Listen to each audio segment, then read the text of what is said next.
Hey guys, Trey Bender here, and today I'm going to tell another story. Today I want to talk about a guy I knew personally back in the program.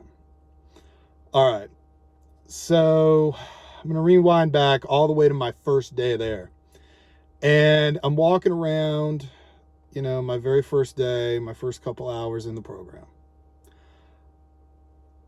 I'm getting the lay of the land, and my Hope buddy, which is a guy who was like my sponsor, the guy who was supposed to show me everything, tell me how things worked. He points out different people talking about who they were, who to avoid, what they were like, that kind of thing. And I remember he points to this guy named Clay. He just said Clay was real quiet. And our first thing I saw him, he was kind of sitting off by himself, working on something, writing something down. I don't really remember what it was. I didn't really know. The day kind of pressed on, and then I got my assignment for my first bunk. This was my first day. Coincidentally, I'm right next to Clay. We didn't really talk much that first night. I didn't really know what was going on at the time either, so that was part of it. All right. As the days wind on, I keep seeing where it is that I'm going to be, and this guy's in my family. Your family was like, just your group, and you were under your family representative, who was the person who was between you and your parents, the person that kept you there longer. That's what the family rep did. I didn't really interact much these first couple weeks, unless I had to, because honest to God, I was really not knowing what the hell was going on. But I was still next to that guy. And, as time went by, we started talking more. He didn't talk much, unless you spoke to him. I did speak to him, though. I mean, he would talk if you talked to him. One night he shared some of his crackers with me because, they would give us crackers and cookies and things after dinner sometimes, if you'd earned it, which I rarely did. I don't regret that. But, he shared that with me. And in the program, it was a big deal, sharing like your crackers or your cookies, that was a big deal because there weren't a lot of people willing to share too much there. That was for sure. Or one night he showed me like some things that he drew. I mean, it wasn't anything crazy. It was just like this flag that just said sex and violence. Nothing sent up any red flag to me. As the time went on, though, I started just being more observative of this guy. And just the way he acted sometimes. I look back now and I feel like, this guy must have been on some heavy psychotic drugs or something. He would just walk around, just like stone-faced, no emotion, didn't talk much unless you spoke right to him. And even then, it looked like he was just always profusely sweating. Something you would see with somebody who took like psychotic drugs, just like sweating a lot.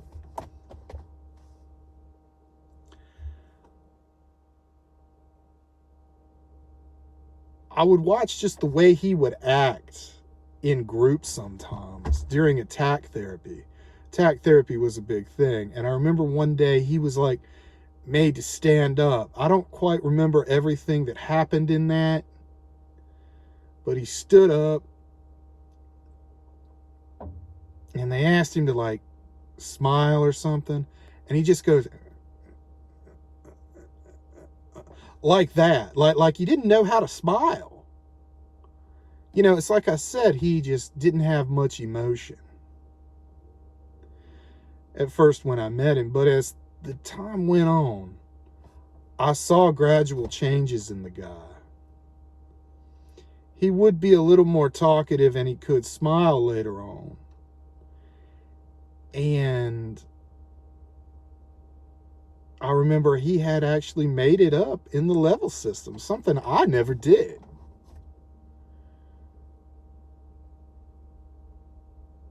I just remember, you know, he was doing real well. And then seminar time came along.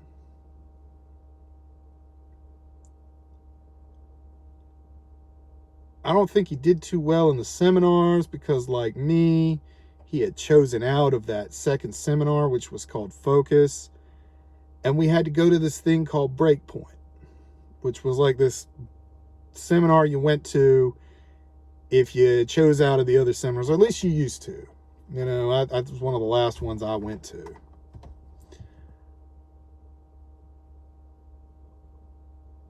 One of the processes in that seminar was like saying some fucked up shit to people, just saying mean stuff to each other.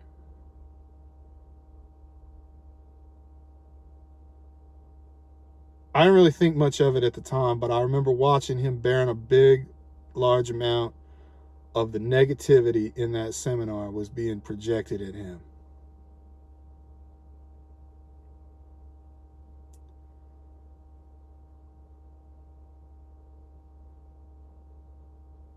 I don't know quite what was said, what happened. It's been a long time.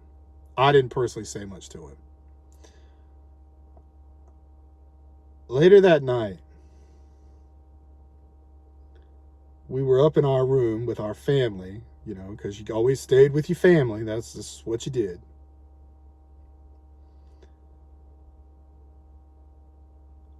Clay got physical. That's the first time I'd ever heard of that guy doing much of anything like that. But he was physically getting ready to fight somebody. And seeing a physical fight there, you know, you didn't see too much of that because you knew what would happen. Not that it didn't happen. Amongst the students, you know, I saw that.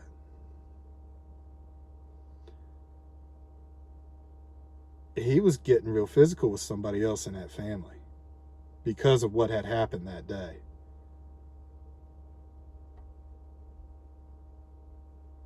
And because it was him, they really didn't know quite what to do about what was going on. Because this was a guy who just never said much. He never did much of anything there.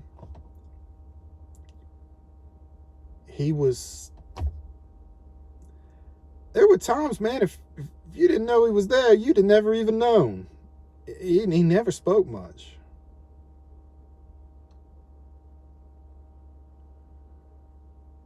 A few days after that, I was standing by the staff right after group with our family representative. See, our family rep, he was never good about taking people to the side and telling them things. He would always say things, you know, right in front of people. I mean, he was never good at that. He was speaking to the staff about how he had spoken to Clay's family.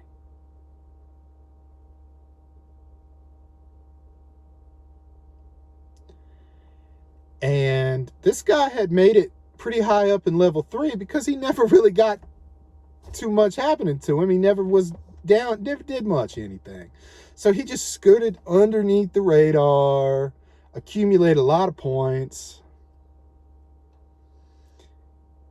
And I heard the family rep saying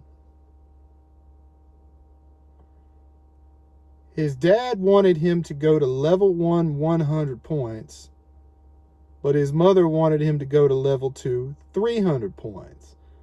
Like they wanted him dropped from that level 3. Trust me, level 3 was not easy. At least not for me. I never made any progress.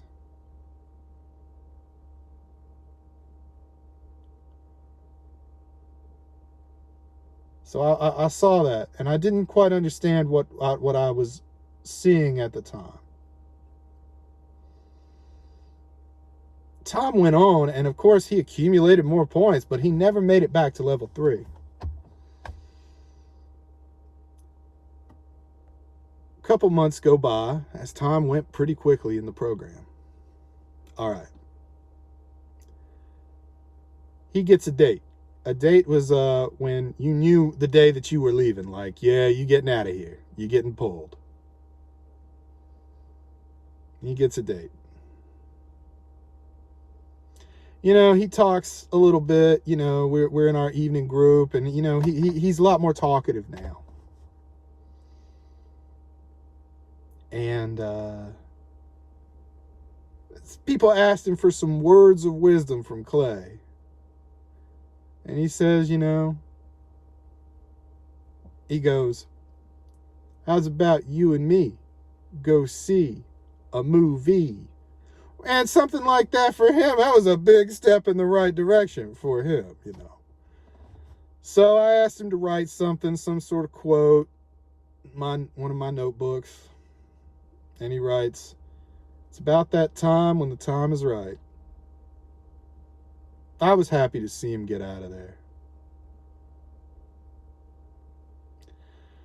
One of the big things he and I bonded on is that we were both from North Carolina. He was from Charlotte, North Carolina. Time passes on, and a few years after this guy gets out of the program, he's involved in some kind of, I don't really know what happened.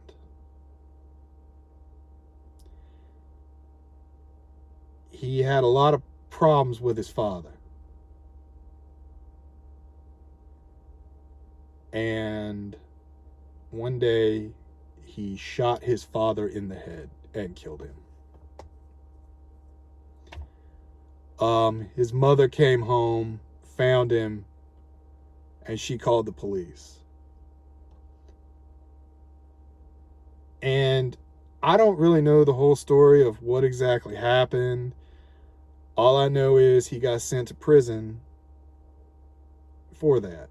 But he didn't get like a life sentence for murder or whatnot. I don't know how long he was in prison, but he was in prison. And I think there was some kind of extenuating. It must have been something. I don't know what it was. But I know he was in prison for that. He was definitely abused by his father. I learned that later on. And I had kind of seen the strictness when we were younger, being in that family together. And I think his family sent him there because, that's what that school did. They just made all these false promises. Like, hey, we can fix your kid. We can do this. I don't think he was in the right place. It's like I said, he was just always just so stone emotionless. And I think it was some kind of psychotic medication. I don't know what it was.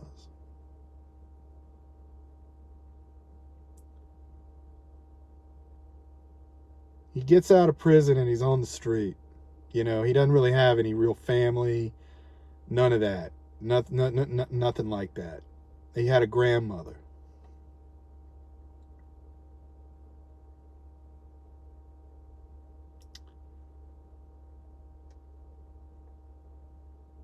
One night,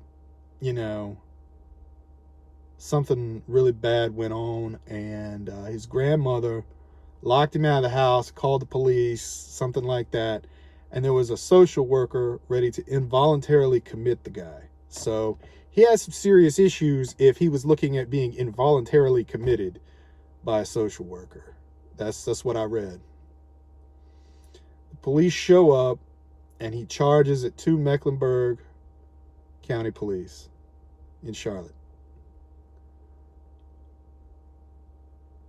He's involved in a police-related shooting, and he dies.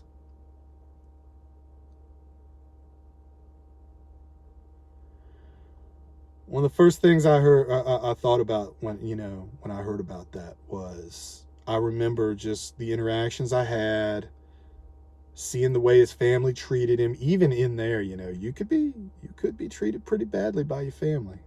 I saw it many times.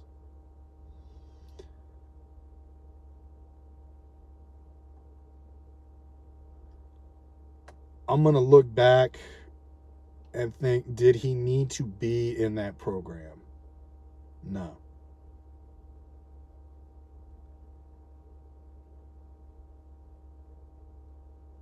Did this program? Definitely not. I think his time in that program definitely did something between the relationship between him and his dad, because that's just what it did. It was always there to drive a wedge between you and your family, to keep you there longer. That's what the program was about.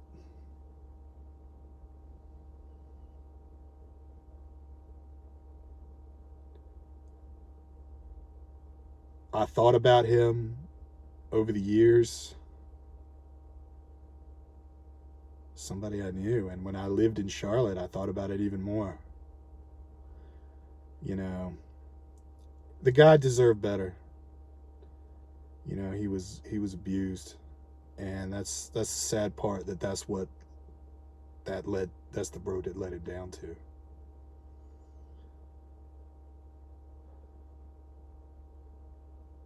Yeah. Trey Bender, Program Stories. Thank you.